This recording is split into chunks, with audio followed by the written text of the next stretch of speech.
qu'il est là. J'espère qu'il va répondre. Bonjour. Bonjour. Bienvenue à l'ambassade de Suède. Merci beaucoup. Ici, nous sommes donc dans la résidence. Et comme vous voyez, c'est un bâtiment assez moderne qui a été construit, comme la chancellerie d'ailleurs juste à côté, dans les années 70. Oui, effectivement, le bâtiment est très moderne, comme vous le disiez, mais il y a quand même des objets d'art qui reflètent cette longue relation entre la France et la Suède. Pouvez-vous nous donner quelques exemples, s'il vous plaît?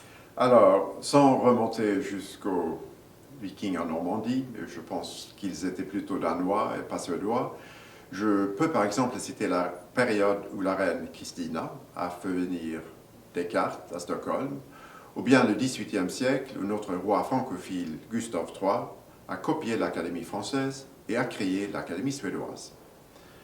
Le premier traité franco-suédois a été conclu déjà en 1542 entre Gustav Vasa et François Ier.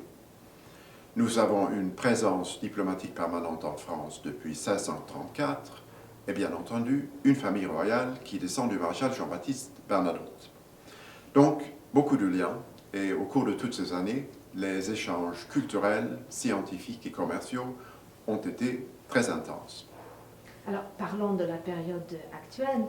La présence de la Suède en France est très importante, n'est-ce pas? Oui, elle est importante et nos relations sont excellentes et peut-être plus intenses que jamais.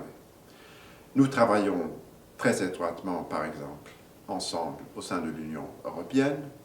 Au niveau bilatéral, nous avons un partenariat très prometteur pour l'innovation et les solutions vertes.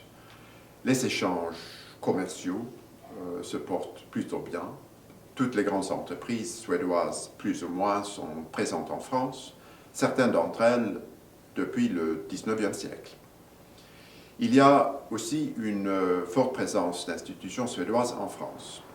Nous avons une maison d'étudiants suédois à Paris, qui fête d'ailleurs ses 90 ans cette année. La plus vieille église suédoise à l'étranger se retrouve à Paris. De même pour le Cercle suédois, qui est le plus ancien club suédois à l'étranger.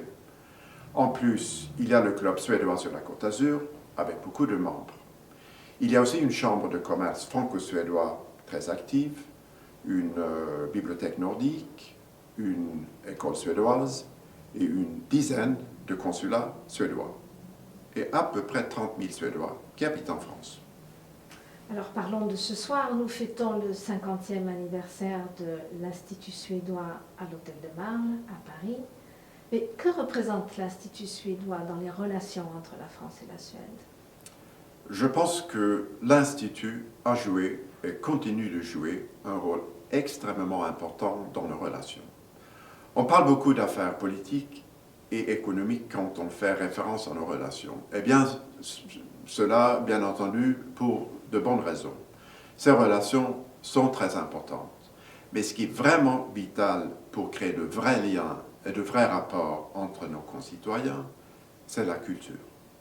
Et cet institut, au cours des années, n'a pas seulement été un centre de culture et de créativité avec des événements et des expositions absolument magnifiques, il a aussi été un vrai lieu de rencontre entre la Suède et la France, entre les Suédois et les Français. C'est le seul centre culturel suédois à l'étranger. Il a tout simplement eu une énorme importance pour diffuser la culture suédoise en France et pour créer des liens culturels et humains entre nos deux pays. Donc, mes félicitations aujourd'hui à l'Institut et à son équipe. Ils font un travail extraordinaire.